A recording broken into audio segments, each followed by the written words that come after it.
bityo reba ikintu kikubuza kuba maso, cyitegereze, ukirebe, ukereke Kristo. Hari ibintu bikubuza kuba maso, urabyizeho ubwawe, ibiguhunikirishije, ibyo uhugiyemo bituma utari maso, urabizi. Hanyuma ndashaka kudatinda cyane muri Bibiliya. Some nanone 20 iboneka cyangwa 3 mu byakozwe no mu gice cya mbere umurongo wa 9 kuri 11 havuga ngo amaze kuvuga atyo azamurwa, bakimureba igicu kiramubakingiriza, bakiraramye batumbira mu ijuru akigenda. Abagabo babiri barabonekera bahagaze iruhande rwabo bambaye imyenda yera, barababaza bati, yemwe bagabo b'i Galilaya, ni iki gitumye muhagaze mureba mu ijuru? Yesu ubakuwemo akazamurwa mu ijuru, azaza atyo nk'uko mumubonye ajya mu ijuru. Imana itugirire neza.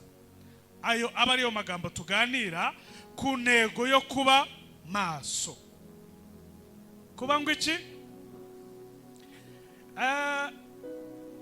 Nakoze akazi gatuma mba maso, kandi nimbivuga gutyo hano hari umusekirite, hari umuntu ukora muri bya bigo bicunga umutekano, cyangwa se n'amarondo mujya muyarara, cyangwa se n'indi mirimo, muzi ijambo ryitwa kuba maso. Sinzi niba mujya mubona hari abasore mu masaha y'igicamunsi baba bari ku muhanda bameze batyo.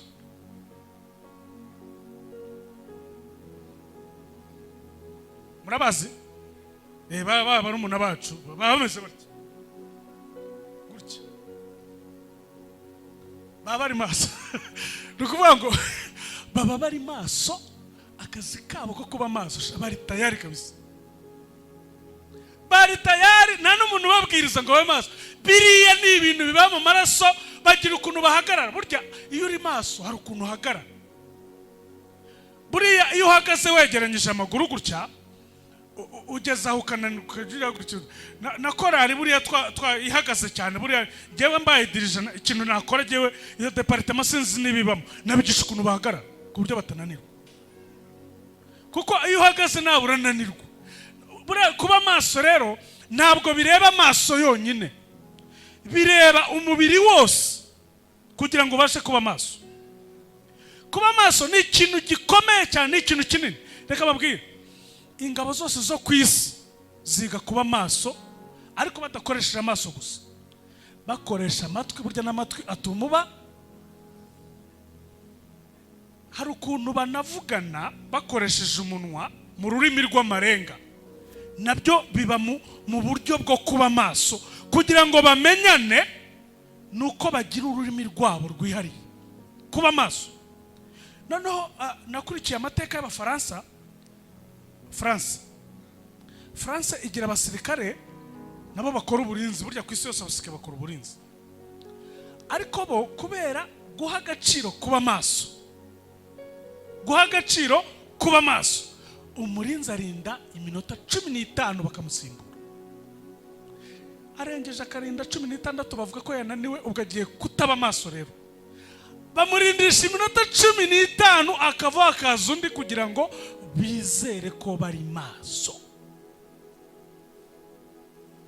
Hano twebwe turabarokore, turabagenzi, turabakristo, tubimazemo n'igi, ariko ijambo riratubwiye ngo mube maso. Mube maso.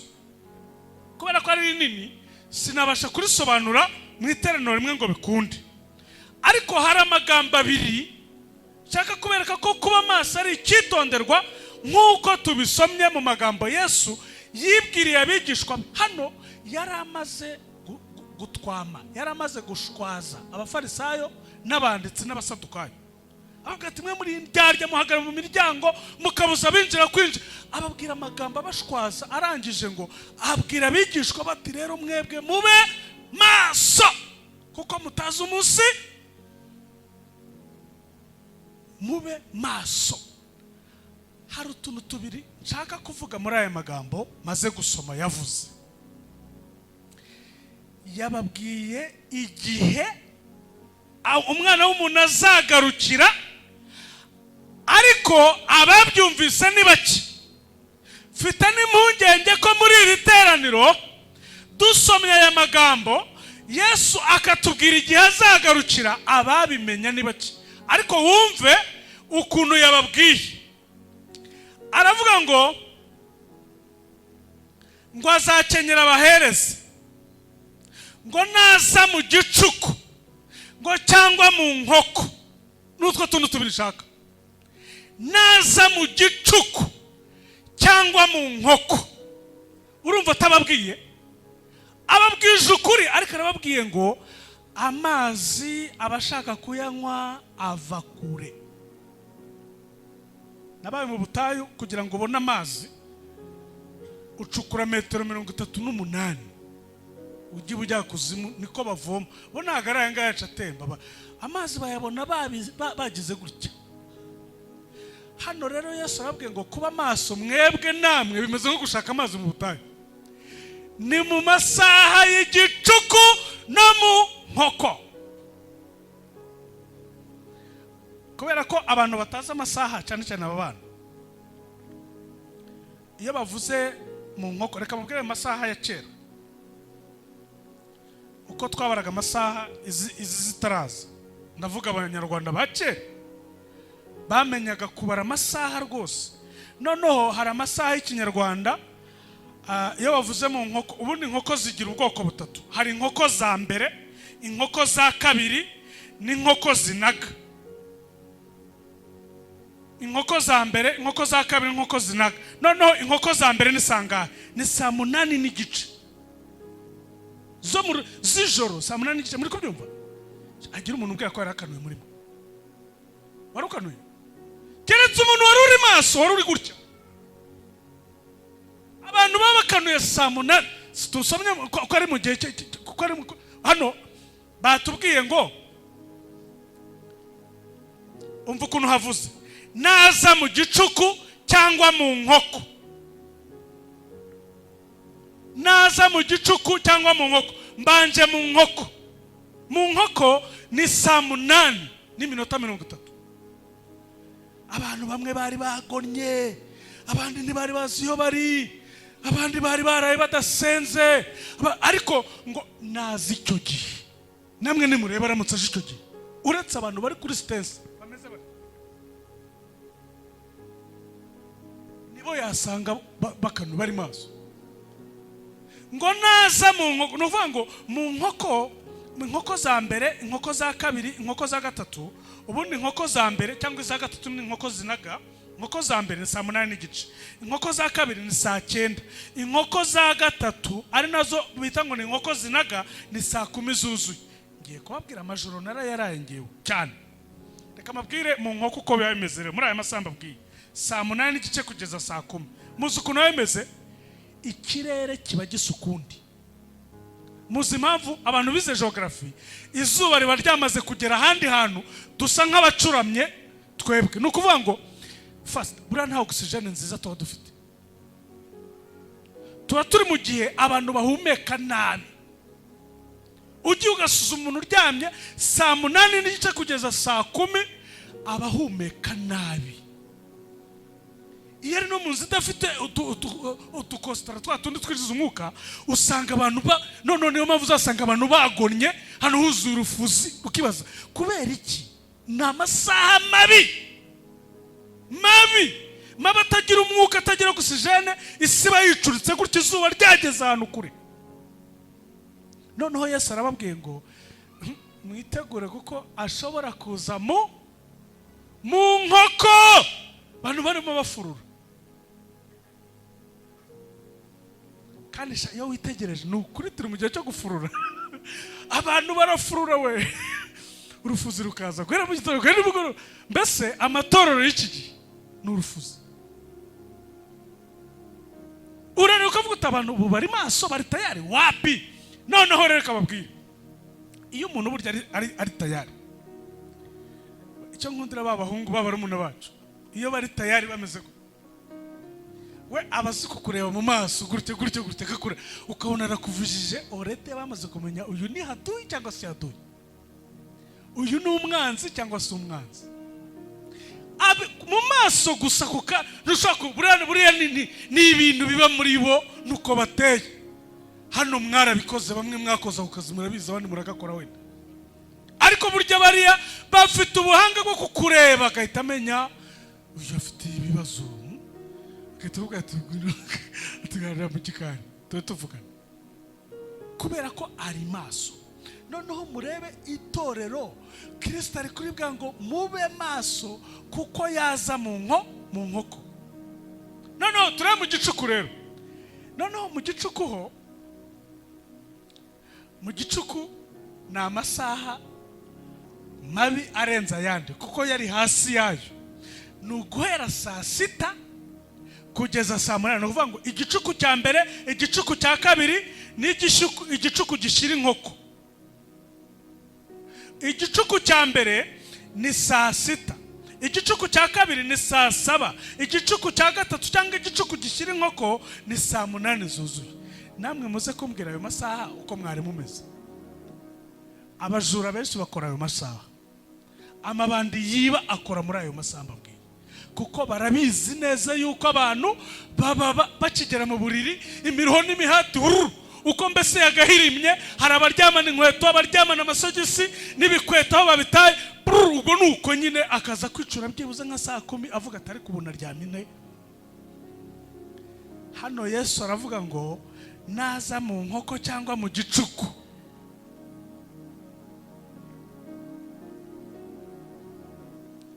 Ubundi kuza kwa Yesu kurimo uburyo butatu, ariko hano Yesu aravuga uburyo bwa kabiri. Uburyo bwa mbere, Yesu yaje, Yohana igice cya mbere umurongo wa 11, yaje mube abe ntibamwemera. Mariya aratwita, asamenda kubw'Umwuka Wera, aravuka, abahanuza uruhuri, abafarisayo, abanditsi, abatambyi, isezerano rya kera, ubuhanuzi ari ubuhanuzi ngo Mesiya azaza, babizi. Hanyuma araza, aba bantu ibi bintu bibasohoraho, ntibari maso. Itorero rya mbere ryo mu butayu muraryibuka, ntabwo mbitindaho amateka, ariko muribuka yuko abami bose bagiye bayobora barwanaga n'ikintu cyitwa kuba maso, bakoranye n'abatambyi, bakoranye n'abahanuzi, bakoranye n'abacamanza ngo barebe ku itorero ry'aba maso. Abahanuzi barandika, abahanuzi bato barandika, abahanuzi bakuru barandika, ariko bose bahuza n'ijambo rivuga ngo mumutegereze azaza, ariko bibasohoraho ntibaba maso. Araza ntibabimenya ko yaje. Ari mu iteraniro, Simiyoni na Hana ngo ni abanyamasengesho babaga ku kirago, nibo bonyine batahuye, nibo bari maso. Bigaragara ko mu itorero rya mbere hari abantu bari maso. Kuba maso ni ukwe, ntabwo ari uguturumbura. Kuba maso ni ukuba ku kirago, kuba maso ni ukuvugana nayo. Kuba maso ni uguhora usenga, ukongera ugasenga, ukongera ugasenga, ugakomeza ugasenga, ugakomeza gusenga. Yesu araza, bwa mbere baramwanga, ndetse si no kumwanga gusa, ahubwo bafata n'umwanzuro bati uyu muntu tumugenze kuko afite ibyaha. Barabirema biranafata, barangije babishyira hariya, bati kumwanga ntibihagije tunamwice. Baranamwica, niyo bamwica urupfu rusanzwe, bamwica rubi, kandi bamwica ari abatambyi, ari babandi bamutegereje, babandi bavuga ngo bategereje kuza kwe. Bakora dosiye bazishira abapagani, baramubamba, bibasohoreraho kuko batabaye maso. Hanyuma araza arabatwamara, ababwira, arabacamba, babwira amagambo, avuga ati mwebwe mwahagaze mu muryango mubuza abantu kwinjira, mwebwe muri ibirura, mwikoreza abantu imitwaro mutabasha gukozaho n'imitwe y'intoki. Ariko abwira abigishwa be, barabwira ati rero mwebwe rata mube maso, kuko bwa kabiri umwana w'umuntu azaza. Bwa mbere yaraje bariya ntibabimenya, bwa kabiri azagaruka.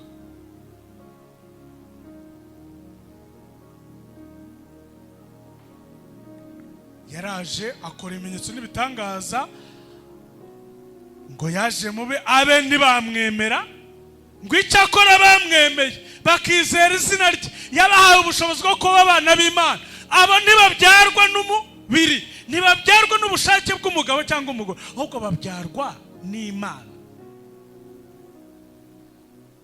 Hanyuma Yesu arangije, bamaze kumugambanira, arazuka, yegeranya babigishwa be, abasubiramo amateka, arabwira ati burya b'Abafarisayo nabwiraga kwa kundi ntibabaye maso, mwebwe nababwiye ko mugomba kuba maso. Abibasubiriramo aganira nabo, abatekesha umwuka wera.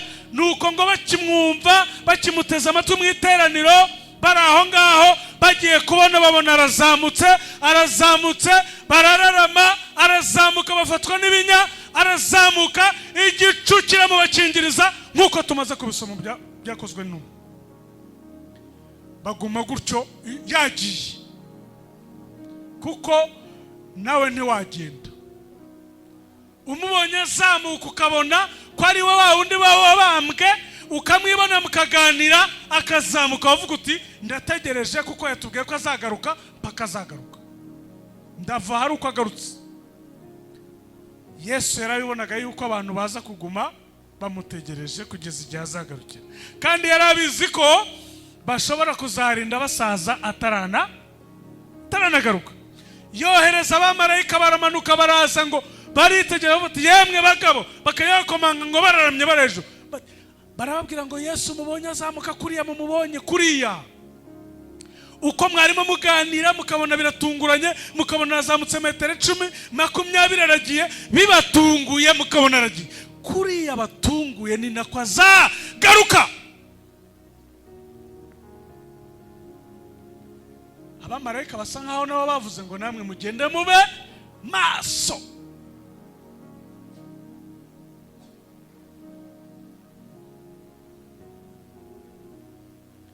Mfite ikibazo nshaka kwibaza, kuko umwigisha ntago ajya abaza, ntabwo akwiriye kubaza iteraniro, ahubwo reka twibaza. Mukurikije itorero rya mbere ukuntu ritabaye maso, kandi baribonaniye nayo imbona nkubona. Kera Imana yabaga mu rusengero ahantu hamwe hakinze nka kuriya, bakohereza abatambyi bari kure hariya, bategereje kumva message iva ahandi iba mu rusengero, kandi babonaga imirimo yayo, umuriro ukaza ugatwika, ibintu bigakoreka, abantu bose bavuga bati niyo, ubwo nyine niyo. Abo bantu barayiboneye. Aba bantu babwira bambutse inyanja itukura nk'ahumutse. Aba bantu babwira baryaga ibiryo bivuye mu ijuru, nta muntu wabitetse, manu ikamanuka bagatoragura bakarya. Aba bantu nta myenda yigeze basaziraho mu rugendo rw'imyaka 40 n'ingahe. Babonye ibitangaza by'Imana kugeza igihe bubwo bavuga ati Imana turayiboneye. Abitwa ba Miriyamu barabyina, baravuga bati Imana, iyi ni Imana. Hanyuma baza kuza kwibagirwa, ntibaba maso.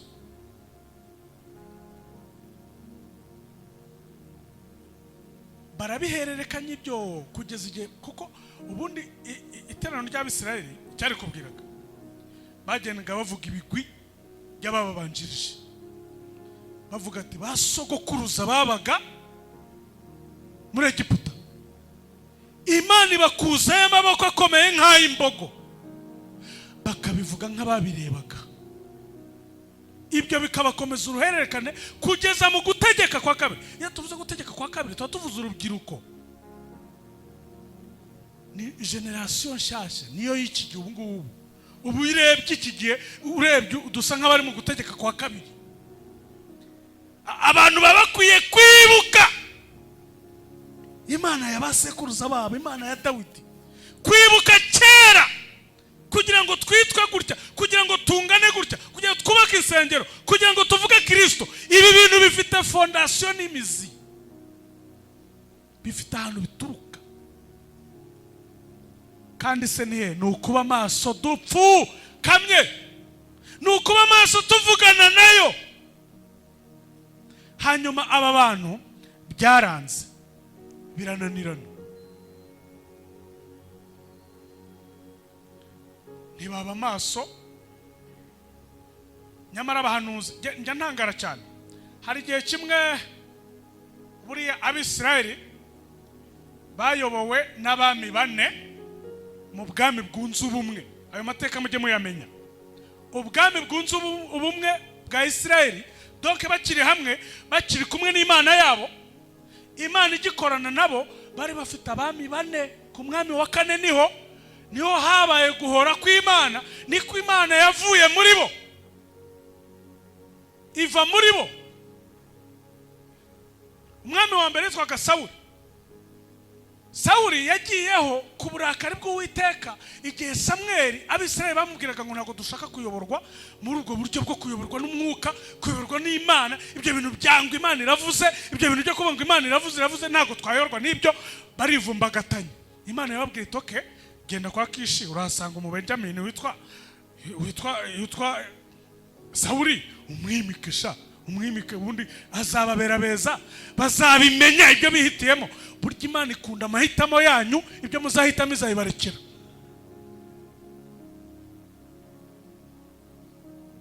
Habaye iki? Uzi icyakurikiyeho? Kubera ko Imana nta muntu ujya uvuguruza imigambi yayo, yatumye Samweli, ni ukuvuga ngo yabwiye Samweli ngo genda wimike Sawuli. Sawuli akimara kujya ahita imubwira iti rukanka, uriya ni uw'abantu, ndabimikira umwami w'abantu, ariko ndabimikira umwami uvuye ku Uwiteka. Jya kwa Yesayi, ujye hano bita i Betelehemu, urahasanga umuhungu wanjye witwa Dawidi, umwimike sha. Abami babiri mu gihugu kimwe, kwibanga kwaje.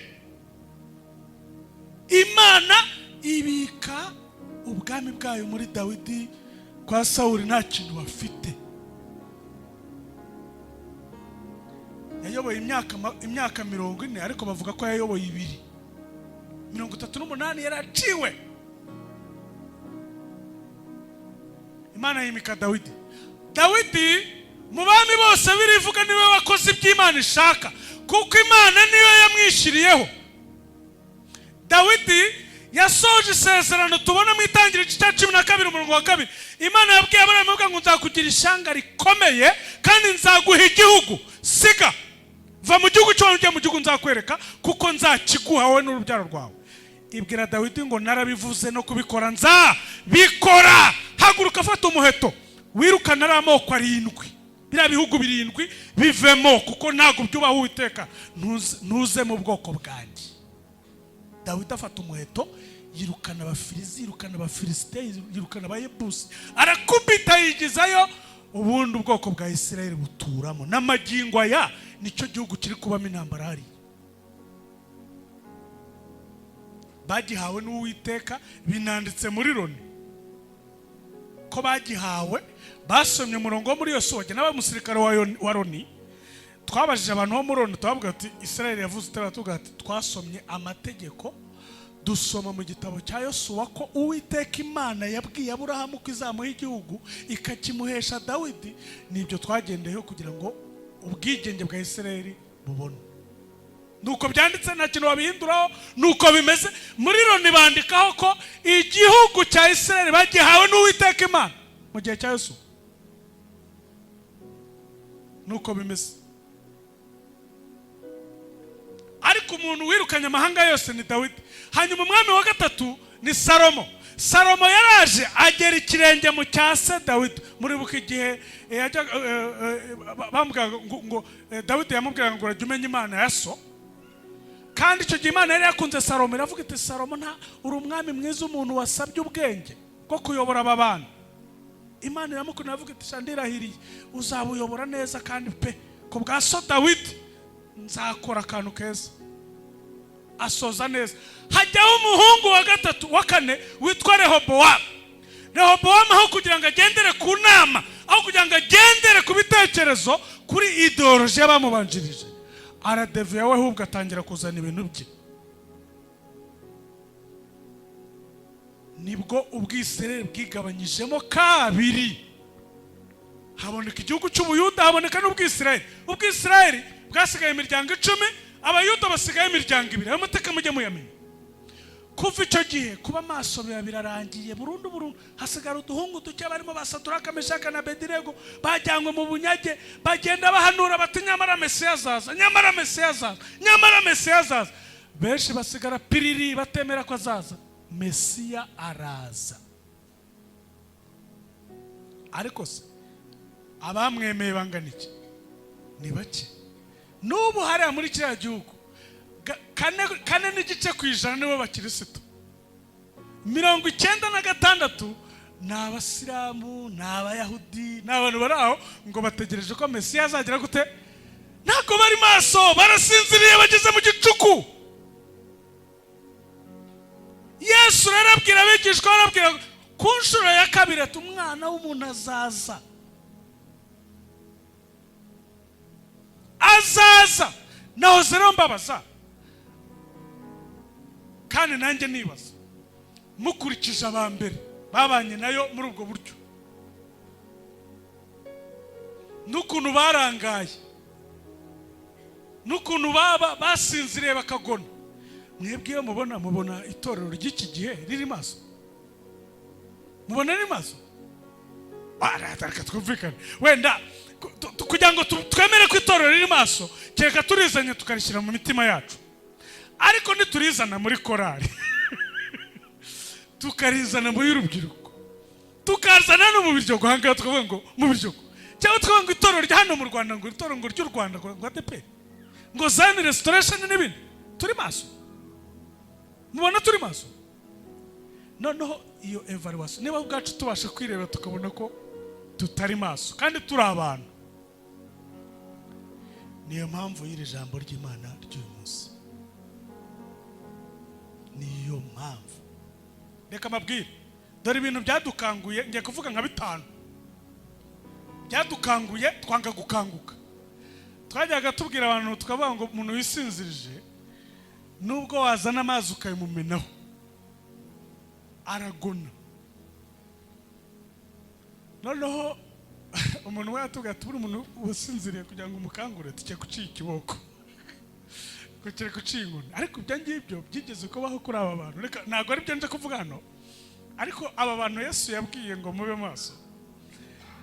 Iyo usomye mu byakozwe n'uwahirya ibice 5 murahazi, itoro ryaragwiriye. Muribuka igihe Petero asengera asoka mu cyumba cyo hejuru, hanyuma ibihumbi bingahe 3 bigahita byihana.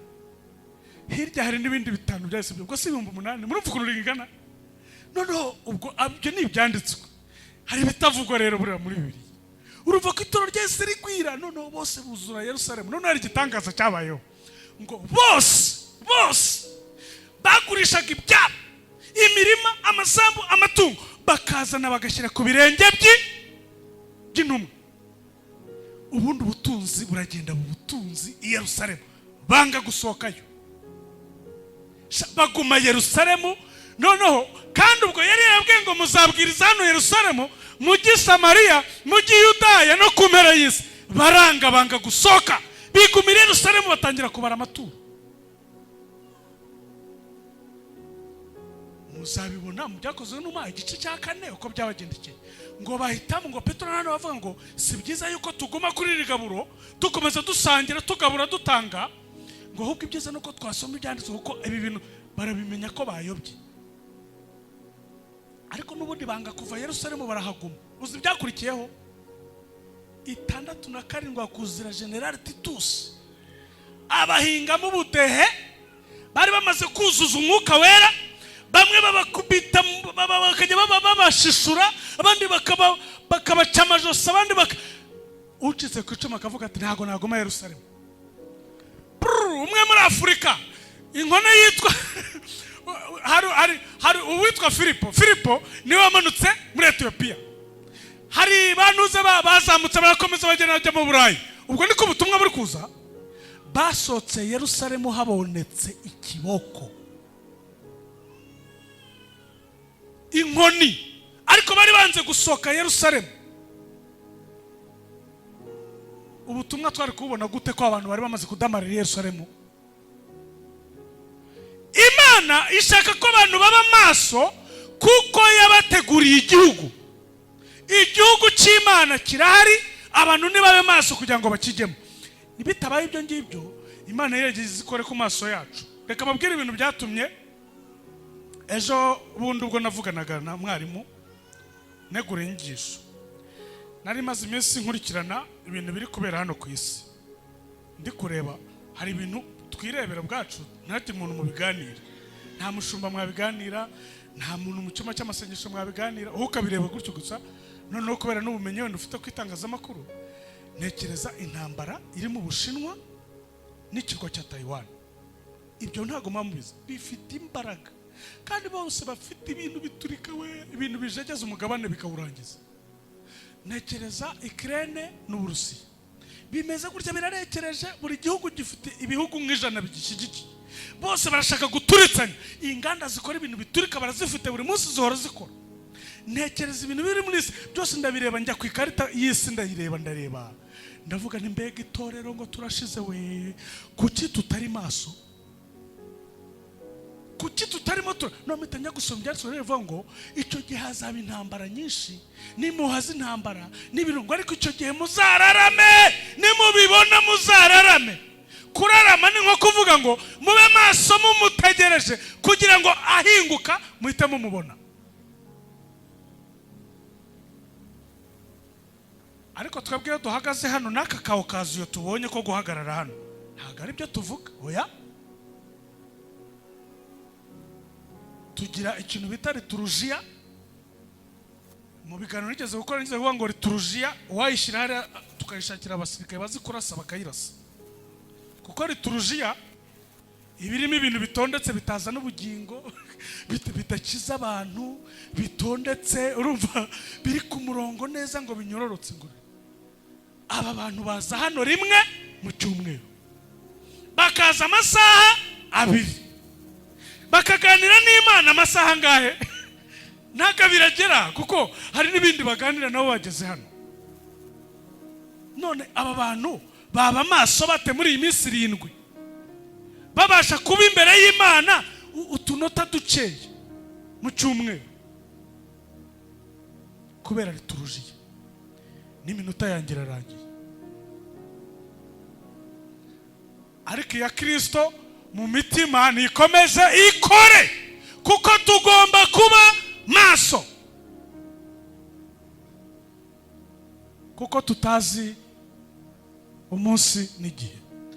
Beneda mwitegereze, murebe, buri muntu wese asuzuma arebe, murebe, murasanga dukwiriye kuba maso. 2019 mu ntangiriro za 2020 ntago niyumvishaga ko ushobora gufata umuryango w'urusengero ukawukinga ukabwira abakristo ngo ku cyumweru hageze ntimuze gusenga. Ntago nabyumvaga ibyo bintu ku isi kuva navuka. Mushumba muranduta ubukuru, mwigeze mubona bibaho nari? Wari uzi ko niyo ibikompora bigeze abantu baba bari mu rusengero barimo niyo ibintu biri guturika biturika, baba barimo bavuga mana mu rusengero, niko baba. Ariko uwo munsi dushyiraho imiryango tubona biremeye yawe, ariko ntitwigeze dukanguka twaragumye turasinzira. Ejo bundi batari ko bati bundi sound proof, wapi sound proof ziraza ntidukanguka. Bati none se bati ubu ngubu tugeze hano, no mfite abakristo bampamagara buri gihe bambwira ngo ku cyumweru hageze turashaka ijambo ryawe mushumba, kuko kugira ngo njya gusenga biransaba amasaha 7 kugera ku rusengero, kandi sindi bujya muri ya madini nahozemo nta kintu nkuramo. None mi minota 5 ugira icyo umbwira, atuguruma amasaha 18 naba nagarutse se? Muri kubyumva ibyo bintu? Nimushaka mujye munashima Imana, ni hano honyine muri iki gihugu, ni mu Biryogo honyine, muri namwe mwenyine, nta n'uwabakozeho, wagira ngo mbese muri mu bwihisho bw'Isumba byose. Nimushaka muyihereze icyubahiro, kuko yo yagira ngo uyu munsi ibabwire ngo mube maso.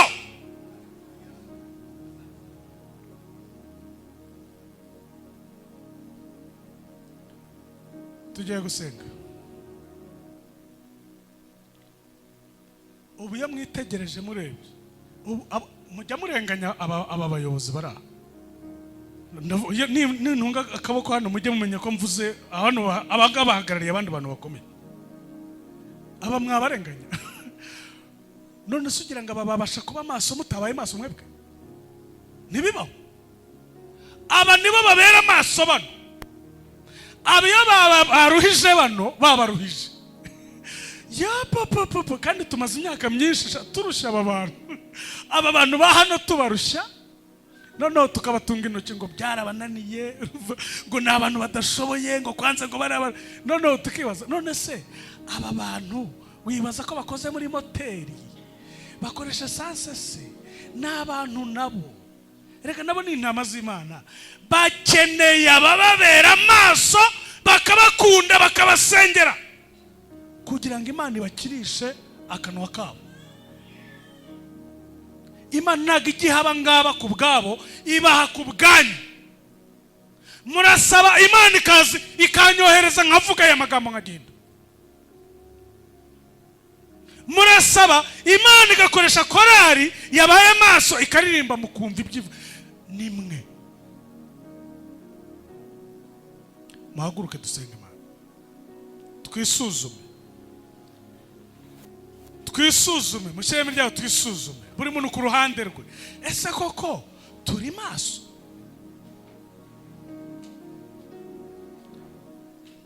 Hari ibintu bishobora gutuma tutaba maso. Burya iyo umuntu afite amaganya afite n'umunaniro w'ibitekerezo kuko umubiri wananirwa n'ibitekerezo bikananirwa. Kandi nyamara hari ibintu binaniza abantu mu bitekerezo. Bura no kuba Kigali birananiza. Kigali nyiri byondo buri munsi akubwira ati mpereza. No ku isoko riri hanze hari henze. Ibitekerezo neza bikananirwa none ugasanga ibitekerezo byananiwe rero n'amaso arahumbaguza. Ntago umuntu aba ari maso. Nisuzume. Murabona turi maso. Hanyuma mureke dusabe Imana, dusabe Kristo adukore ku maso, hanyuma amaso yacu ahweze. Niko Paulo yabwiye Abefeso ngo mbasabire iteka ngo amaso y'imitima yanyu ahweze mumenye, kuko iyo umuntu abaye maso hari ibindi bintu amenya, hari ibindi bintu abona, hari ibindi bintu bituma avuga ati no, nta bintu byo gukomeza kuzana ubutesi, nta by'ubutesi, agakiza n'ikinege n'akange jyenyine, nta mpamvu nimwe yo kongera kureba ku bandi bantu. Ukarinda izamu ryawe. Iyo umuntu ari mu izamu abazi kumenya abantu bashaka gutera ishoti igitego kikinjira, aba maso. Rinda izamu ryawe, va ku mazamu y'abandi. Tugiye gusenga. Ninde muntu wifuza ko tumusengera by'umwihariko akavuga ati ndashaka ko musengera, nasubiye inyuma kugira ngo nzabe maso, biransaba yuko nzaho ngaho mukasengera, ndumva ashaka ko musengera. Cyangwa se ndashaka kwakira Yesu umwami n'umukiza, niba utarakira Yesu Kristo kugira ngo akugire icyaremwe gisha, uyu munsi uhinduka umusirikare uri ku kazi, umusirikare wa Kristo uri maso, ureba neza utareba ibikezi. Hari n'abandi bantu bapfuye maso, nawe urabizi yuko wapi nazanzozi wapi n'ijambo ry'Imana ukiryumva wapi ntukirikunda, hari amawaya yacitse. Tugusengere. Kristo arashaka ko tuba maso kuko tutazi umunsi, kuko yaza mu gicuku cyangwa mu nkoko, kandi wamaze kubona kuri mu nkoko cyangwa kuri mu gicuku, ariko wapi ntabwo uri maso. Reka tugufasha gusenga Imana. Zamura ikiganza niba ubishaka. Zamura ikiganza tugufasha gusenga Imana. Yesu aguha umugisha mwinshi. Ngwino hano. Yesu aguha umugisha mwinshi. Ngwino tugufashe gusenga. Ngwino usenga Imana uvuga uti we ni wowe wenyine uzi kubwira Kristo, ukamubwiriza ukuri, umubwira uko ubibona, uko ubyumva. Nundi ubishaka. Zamura ikiganza. Ni umwanya w'umudendezo. Aha ni ahantu heza umuntu we wenyine yifatira icyemezo. Tera intambwe wigira hano hino. Yesu aguha umugisha. ngwino Yesu akugiriye neza. Umva mwene da, wigira isoni kuko ni byiza yuko Yesu akugirira neza. Tera intambwe. Uyu muco abantu bagenda bawucikaho, nyamara niko kuva kera bigenda. Iyo umuntu ashaka guhinduka, asohoka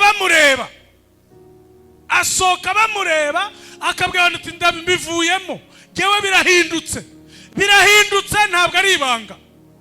Nuko twese twaje. Urahari? Niba uhari zamura ikiganza tugufasha gusenga Imana. Reka dusengere bene data, muze dusengere. Ijuru, iyo habonetse umuntu, ijuru kubera ukuntu babiha agaciro, umwe wenyine, ijuru. Kandi Yesu we ngo yasize 99 ajya gushaka imwe. Ibintu byose byahagarara, imwe ikaboneka. Yesu yasize 99 ajya gushaka imwe. Mwene da, niba ushaka tugusengera, tera intambwe. Ushaka kwakira Yesu umwami n'umukiza, tera intambwe. Wasubiye inyuma uragwa, tera intambwe. Urasinziriye uryamye hasi, tera intambwe. Ni umwanya mwiza. Iki gihe ntago kizagaruka. Iki cyumweru ni itariki fini byarangiye, nta kindi gihe kizagaruka nk'iki ngiki. Nundi uzaza hano azavuga ibindi bitari. Reka sabe umushumba azamura isengesho, hanyuma natwe dukomeze tube maso. Imana data wa twese, Imana y'imbabazi nyinshi kandi y'urukundo, ni wowe wemeye ko umukozi wawe azana ubutumwa bwiza kugira ngo haboneke mwami abantu baguhindukirira kugira ngo bagendere mu nzira yawe.